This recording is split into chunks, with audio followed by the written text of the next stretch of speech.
성경 말씀 로마서 11장 1절에서 10절까지 로마서 11장 1절에서 10절.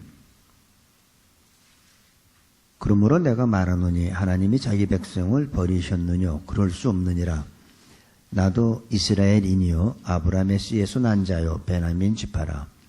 하나님이 그 미리 아신 자기 백성을 버리지 아니하셨나니 너희가 성경에 엘리야를 가리켜 말한 것을 알지 못하느냐?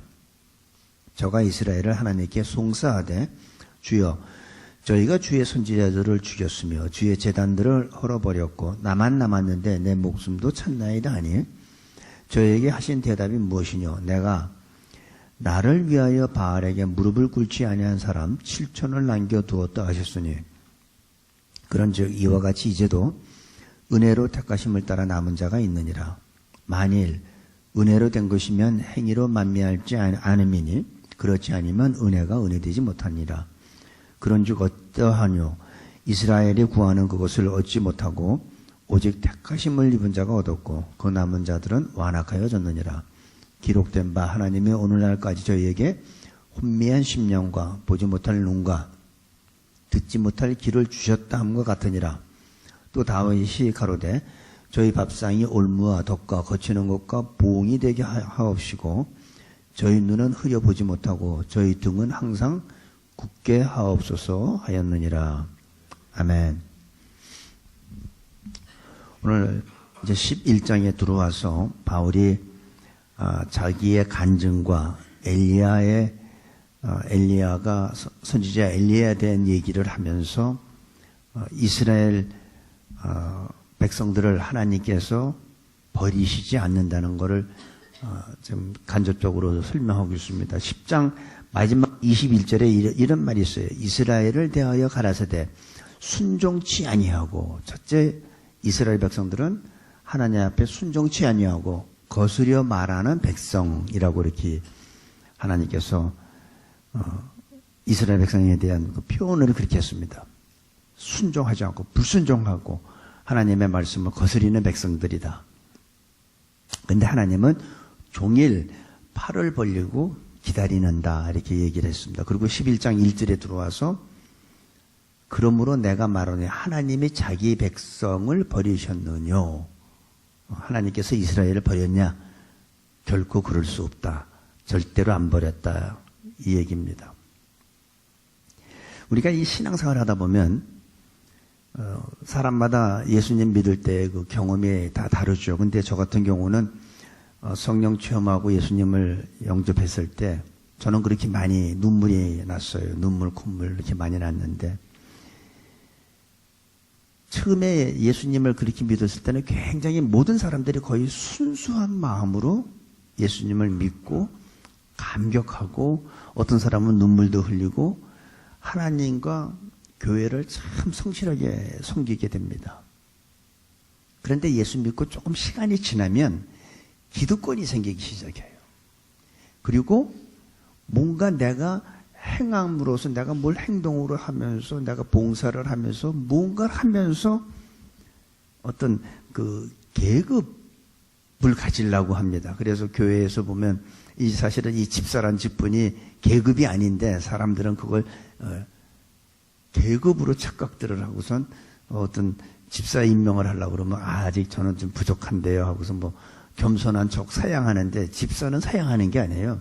집사는 교회에서 죽도록 일하라는 거예요. 죽도록 아멘하고 일하면 되는데 어떤 분은 조금 이렇게 빼는, 왜냐면 머릿속에 계급적인 그 생각을 갖고 있기 때문에 그렇습니다. 그러다가 조금 이제 신앙생활 오래다 보면 배우려고 하질 않아요. 가르치려고 하죠. 대부분 사람들이 보면 배우려고, 처음에는 열심히 배우려고 해요. 근데 조금 신앙생활 하다 보면 배우려고 하는 게 아니라 가르치려고 합니다. 그러다 보니까 영적 교만이 들어오죠. 이스라엘 백성들이 영적 교만이 들어왔어요. 그래서 메시아이신 예수님을 배척하고 거부하고 심지어는 십자가에 못 박아 죽이는 실수까지 하게 됐습니다. 영적 교만이 들어오면 불순종을 하게 됩니다. 그래서 여기 10장 마지막에 보니까 이스라엘을 데려 가라사대 순종치 아니하고 영적 교만에 들어오면 순종하질 않아요. 불순종이에요. 그리고 하나님의 말씀을 거슬려요. 이게 모든 사람, 이스라엘은 선택받은 자기네들은 하나님 앞에 특별하게 선택받았다고 그런 영적 교만함이 있었기 때문에 불순종했습니다. 영적 교만하기 때문에 심지어는 하나님의 말씀까지도 거스리는 실수를 하게 됩니다. 그리고 오늘 11장 들어와서 1절에 보니까 그렇다면 하나님께서 자기 백성을 버리셨느냐? 이렇게 바울이 질문하면서 자기가 답변을 해요. 그럴 수 없다는 거죠. 절단코 하나님은 자기 백성을 버리지 않는다는 얘기입니다. 그러면서 자기 얘기를 해요. 나도 이스라엘인이요 아브라함의 자손이요 베냐민 지파다. 이렇게 자기를 얘기를 하는데 이게 무슨 뜻이냐면 나도 이스라엘 사람이다. 나도 베냐민의 지파인데 과거의 내 행적을 보면 예수 믿는 사람들을 잡아오게 가두고 죽이고 예수를 핍박하고 그렇게 했지만 그런 행동을 한 자기를 버리지 않으셨고 자기를 지금은 하나님의 도구로 사용하지 않느냐. 내가 과거에 그렇게 나쁜 짓을 했고 하나님의 싫어하는 거역하는 그런 삶을 살았지만은 하나님께서 나를 버리지 않고 지금은 하나님의 도구로 쓴다. 그러니까 이스라엘도 하나님께서 절대 버리시지 않는다. 이 얘기입니다. 이 얘기는 사실이에요. 부모님들도 자기 자식이 어떤 흉악한 범죄를 저질렀어도 안 버리잖아요. 하물며 하나님께서 자기의 자녀들을 버리시겠어요? 아니죠. 바울이 그러면서 자기 얘기를 하는 거예요. 내가 그렇게 나쁘게 했는데도 하나님은 나를 안 버리셨다는 거예요. 그러니까 하나님께서는 이스라엘도 결단코 버리지 않는다는 거죠. 그래서 1절에 자기 백성을 버리셨느냐? 그럴 수 없느니라. 절대 안 버린다는 거죠. 저도 이 말에 동의합니다. 이게 사실이에요. 절대 하나님 안 버리세요. 저도 과거에 제 아내 여기 있지만 교회도 못 가게 했잖아요. 교회를 왜 가냐고. 그리고 예수님 얘기만 나오면 예수님에 대한 욕도 많이 하고 거기다가 하나님 앞에 범죄하고 많은 사람 실망시키드리고 그랬던 저지만 하나님께서 저를 안 버리셨어요. 다시 제가 회개할 수 있게 하시고 어쨌든 간에 지금까지도 목사로 쓰고 있잖아요. 왜 그래요? 하나님은 안 버리세요. 하나님은 결단코 버리시지 않습니다. 사도 바울이 하나님의 도구로 쓰였던 것 같이 저도 하나님의 도구로 좀 쓰임받는다고 생각합니다. 그러면 나 같은 사람도 이렇게 변화되고 하나님이 새롭게 쓰시는데 저보다 훌륭한 여러분들이야말로 말할 나위가 없죠. 제가 변했다면 안 변할 사람이 어디 있습니까? 여러분도 다 변하죠. 제가 하나님의 쓰임 받는다면 여러분들이 왜 쓰임 못 받습니까? 더욱 하나님의 더 큰 축복 받을 수 있죠. 그러니까 우리가 전도하다가 에이 저 사람은 안 돼. 나는 말하면 안 된다는 거예요. 안 되는 거 없어요. 다 돼요. 시간적인 차이일 뿐이지 다 돼요. 하나님은 절대 버리시지 않아요. 다 쓰세요. 다. 안 된다고 하면 안 됩니다. 자기 자신이 아무리 나는 안 돼. 본인이 안 돼 하면서 거부하기 때문에 그러는 거지 안 되는 거 없어요. 다 됩니다. 하나님은 절대로 우리를 버리시지 않아요.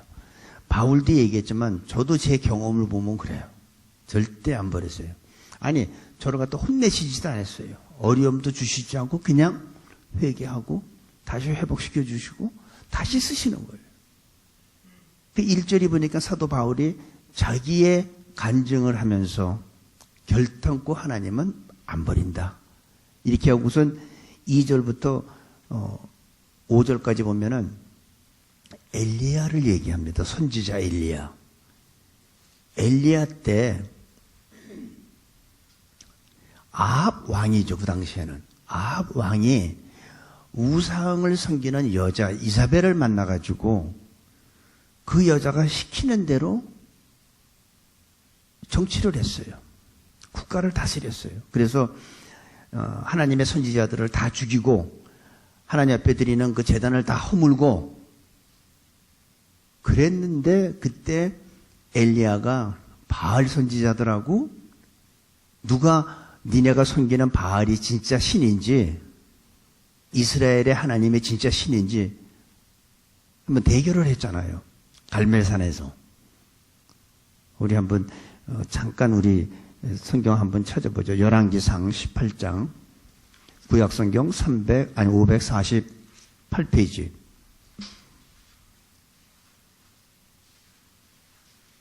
거기 22절 18장 22절 548페이지입니다. 구약성경. 엘리야가 백성에게 이르되 여호와의 선지자는 나만 홀로 남았으나 바알의 선지자는 450.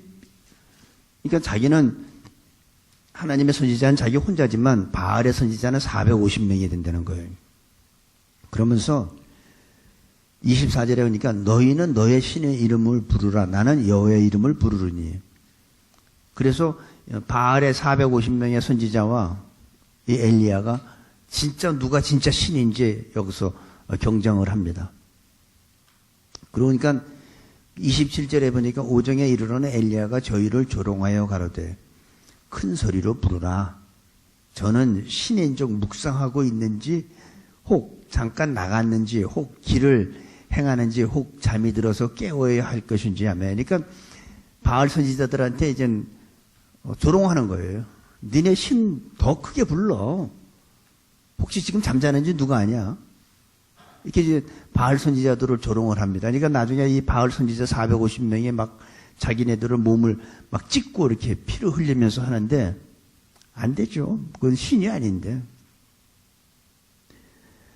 그러면서 뭐라냐면 30절에 엘리야가 그렇게 말합니다. 엘리야가 모든 백성을 향하여 이르되 내게로 가까이 오라. 백성이 다 저에게 가까이 오매 저가 무너진 여호와의 단을 수축하되, 그리고선 그 단에다가 주위에 또랑을 만듭니다. 그리고 거기다 물을 부라고 그래요. 그러고선 엘리야가 기도합니다. 하나님 앞에. 그래서 37절에 하나님 앞에 기도합니다. 여호와여 내게 응답하소서. 내게 응답하옵소서. 이 백성은 유로 주 여호와는 하나님이신 것과 주는 저희의 마음으로 돌이키게 하시는 것을 알게 하옵소서 하며, 이에 여호와의 불이 내려서 번제들과 나무와 돌과 흙을 태우고 또 도랑에 물을 핥은지라. 진짜 하나님이 누군지 보여줬죠. 그래서 바알 선지자 450명을 백성들이 잡아서 다 죽입니다. 40절에 보니까 엘리야가 저희에게 이르되 바알의 선지자를 잡되 하나도 도망하지 못하게 하라 하매 곧 잡은지라. 엘리야가 저희를 기손 시내로 내려다가 거기서 죽이니라. 혼자서 450명을 다 죽였어요. 진짜 하나님이 누군지. 엘리야가 기도하니까 하나님이 들으시고 불을 내려가지고 완전히 도랑의 물까지 싹 다 말려버린 거예요. 재물 다 태우시고. 이렇게 용감했던 450대 1로 싸워서 용감했던 이 엘리야가 그 아합 왕의 와이프 이사벨이, 자기가 이사벨은 우상을 섬기는 자잖아요. 근데 자기네 선지자 450명을 죽였으니 이사벨이 돌죠. 돌아. 눈이 확 뒤집어졌겠지. 그러고서 엘리야를 죽이겠다고 하니까 그때 도망가는 거예요. 도망가는 거예요. 이스라엘 백성들이 하나님의 선지자들을 다 죽이고 하나님 앞에 드리는 제단을 다 허물었어요. 그리고 이제 엘리야밖에 안 남았어요. 근데 그것도 이사벨이 죽이겠다고 19장에 보니까 그렇게 말해요. 19장 2절에 이사벨이 사자를 엘리야에게 보내요. 이르되 내가 내일 이맘때에는 정녕 네 생명으로 저 사람들 중, 그러니까 죽은 사람들 중 하나같이 널 죽이겠다는 거죠. 한마디로 얘기해서. 근데 4절로 보니까 19장 4절에 보니까 스스로 광야로 들어가 하루길쯤 행하고 한 로뎀나무 아래 앉아서 죽기를 구하며 가로되 여호와여 넉넉하오니 지금 내 생명을 취하소서. 아니 450명하고 싸웠던 이 엘리야가 그 여자가 아무리 뭐 온열에 서리가 내려도 그렇지 그 여자가 죽인다니까 하나님 앞에 하나님 차라리 내 생명을 걷어가 주십시오. 이스라엘은 완전히 아합 왕 때문에 이스라엘은 완전히 하나님을 다 떠났어요. 선지자를 다 죽였어요. 그래서 뭐라냐면 19장 10절에 보니까 이렇게 합니다. 저가 대답하되 내가 만군의 하나님 여호와를 위하여 열심히 특심하오니 이는 이스라엘 자손이 주의 언약을 버리고 주의 단을 헐며 칼로 주의 선지자들을 죽였으며 오직 나만 남았거늘. 자기만 남았다는 거예요. 다 죽였다는 거예요. 그런데 그렇게 되면 하나님의 이스라엘 백성들을 완전히 버리고 멸해야 되잖아요. 안 그렇다는 거예요. 19장 18절 보세요. 그러나 내가 이스라엘 가운데 7천인을 남기리니 다 무릎을 바알에게 꿇지 아니하고 다 그 입을 바알에게 맞추지 아니한 자니라.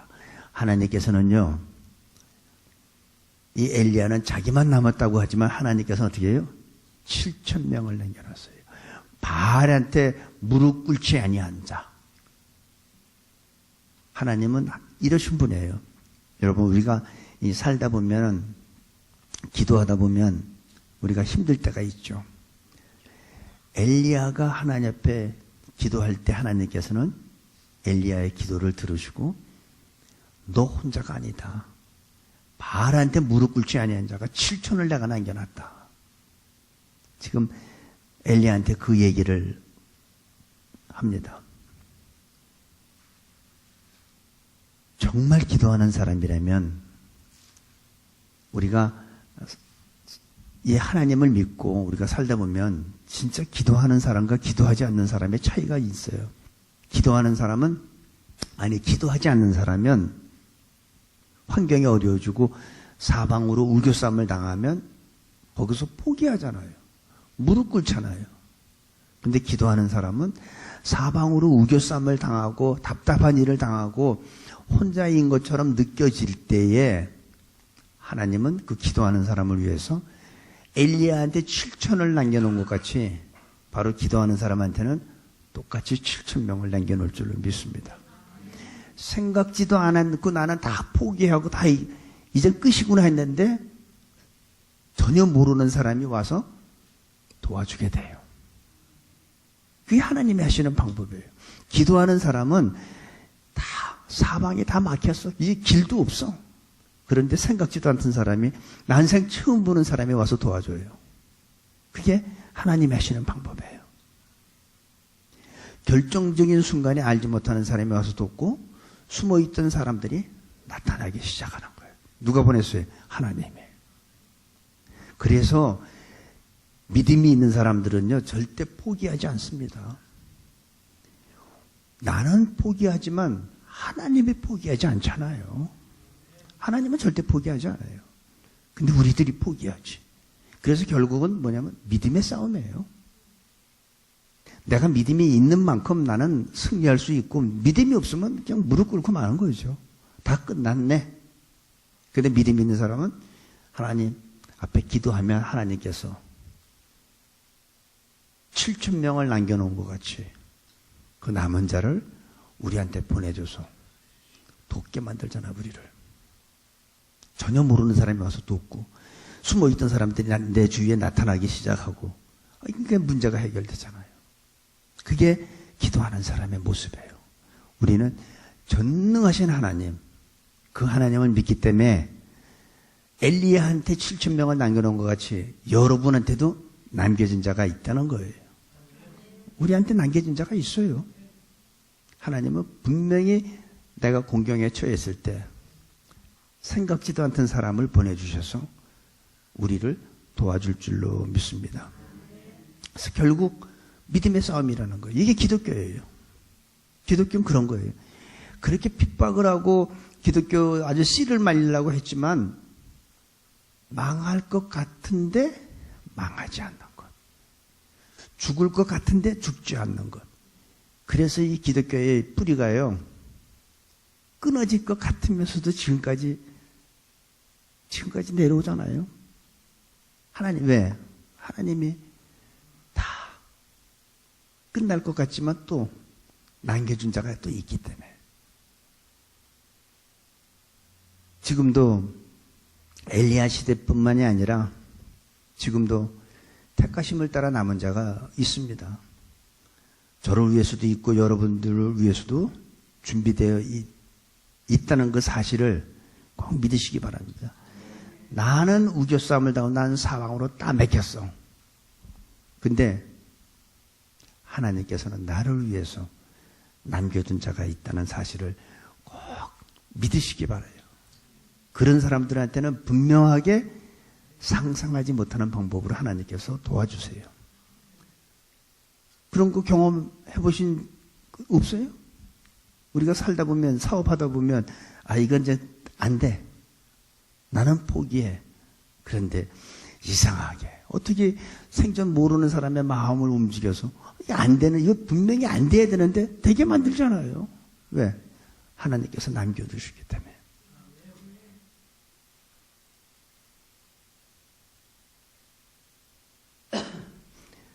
우리는 안타까운 게 뭐냐면 이 이스라엘 백성들은 하나님이 택한 선민이잖아요.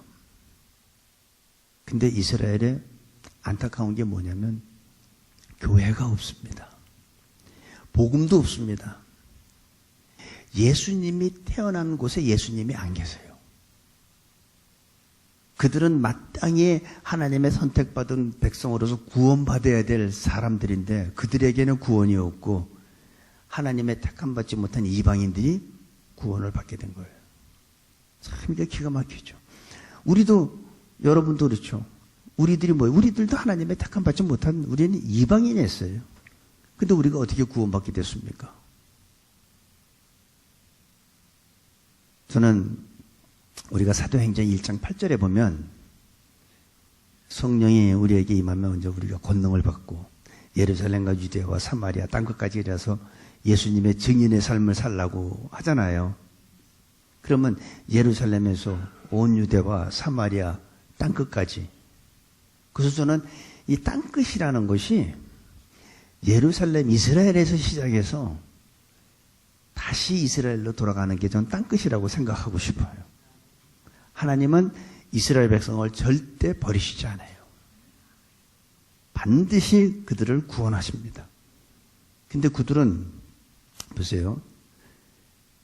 6절 만일 은혜로 된 것이면 행위로 말미암지 않으니 그렇지 않으면 은혜가 은혜되지 못하니라.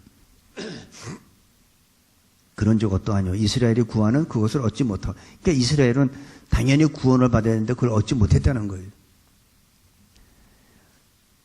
우리가 이 은혜로 된 거예요. 구원을 은혜로 받았잖아요. 은혜가 돼야지 처음에도 은혜고 나중도 은혜가 돼야 돼요. 근데 사람들이 처음에는 은혜로 구원받고 나중엔 행위로 가잖아요. 이게 교회의 문제고 그리스도인들의 문제예요. 처음도 은혜고 나중도 은혜가 돼야 돼요. 처음에는 은혜였다가 나중엔 왜 자꾸 행위로 돌아갑니까? 뭔가 자기의 업적을 세우려고 그러고 뭔가 자기의 이름을 내놓으려고 그러고 우리의 이름 전 세계 모든 인류의 내 이름이 좀 나타나면 뭐가 달라지나요? 근데 인간들은 이상하게 변질돼요. 초심을 자꾸 잃어요. 여러분들이 처음에 은혜로 구원받았으면 처음도 은혜고 나중도 은혜로 마치기를 바랍니다. 그래야지 그게 은혜예요. 은혜가 은혜되는 거예요. 그래서 6절 만일 은혜로 된 것이면 행위로 말미암지 않으면 그렇지 않으면 은혜가 은혜되지 못한다는 거예요. 그건 은혜가 아니라는 거예요. 은혜는 처음에 은혜면 나중에도 은혜로 끝나야 된다는 거죠.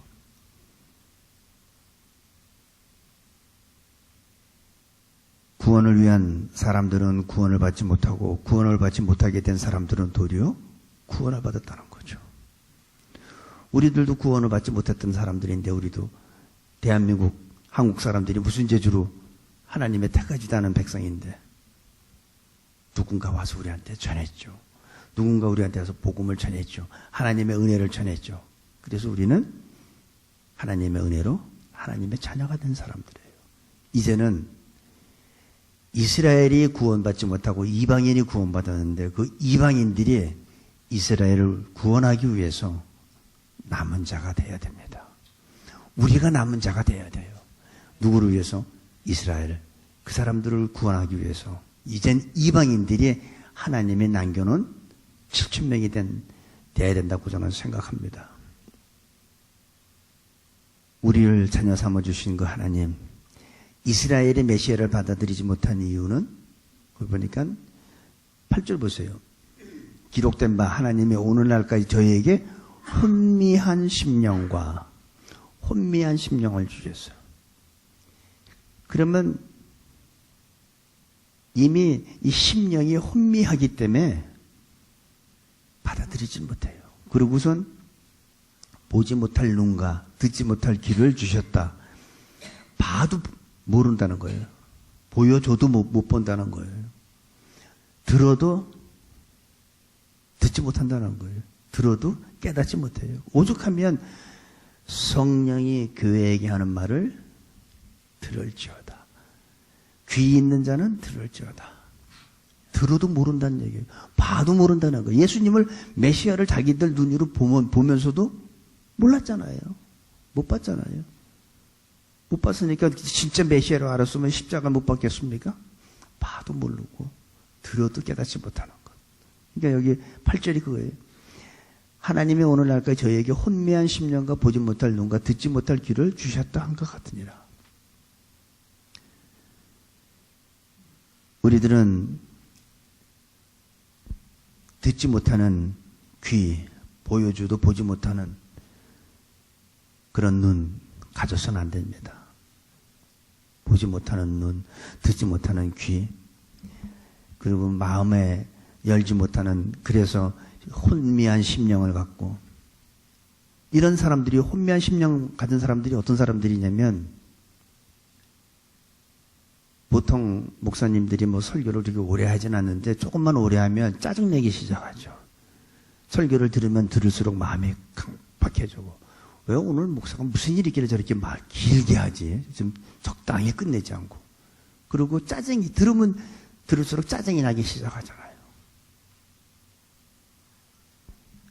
우리 새누리교 성도님들은 혼미한 심령에 빠지지 않게 되기를 바랍니다.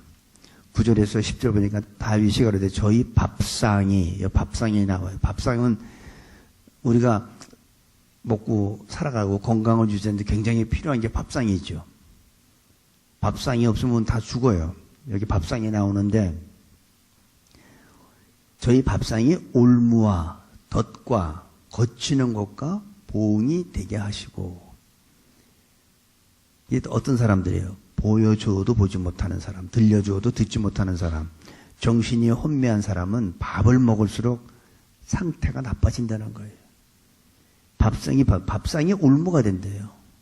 밥을 먹으면 그게 힘이 피가 되고 살이 되고 돼야지 근육이 생기고 건강해지고 해야죠.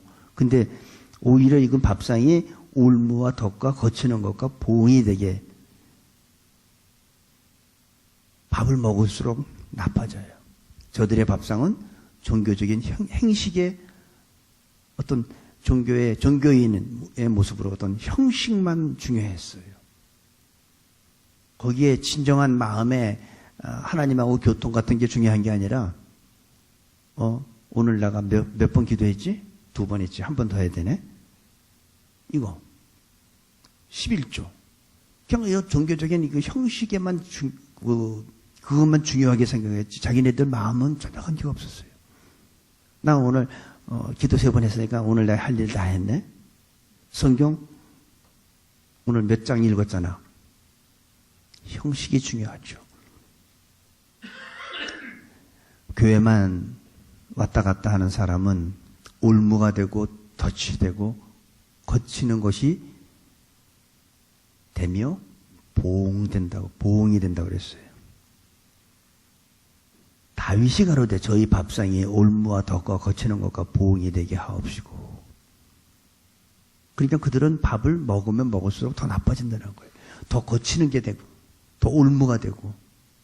근데 밥상은, 우리는 이 밥상을 먹으면요, 힘이 나야 돼요. 뛰어야 돼요. 걷고, 뛰고, 하나님을 찬송하고.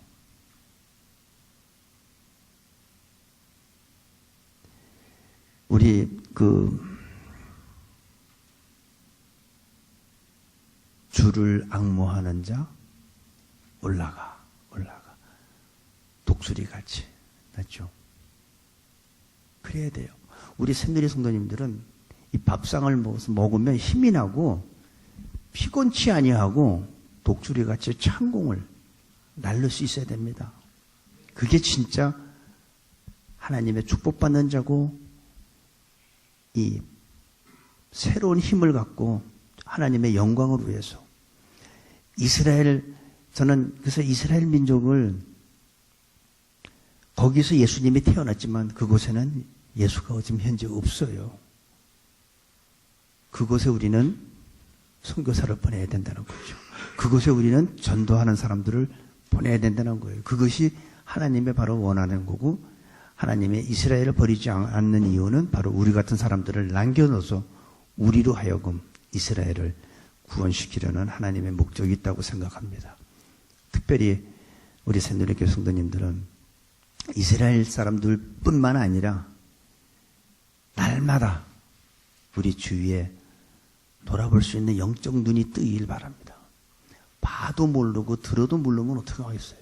우린 보고 가까운 데 있는 사람부터 복음을 전해서, 꼭 우리 새누리교회 안 와도 괜찮아요. 주위에 가까운 교회 나가도록 해야 되는 책임이 우리한테 있다고 생각하고, 바로 저와 여러분이 하나님께서 남겨놓은 자라는 것, 그런 영적 부담을 갖게 되기를 간절히 축복하고 기도합니다.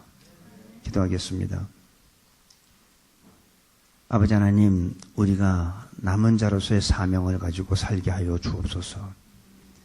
복음을 받지 못한, 복음을 듣지 못한 미전도 종족과 그들을 위한 남은 자로 저희들이 살기를 원합니다.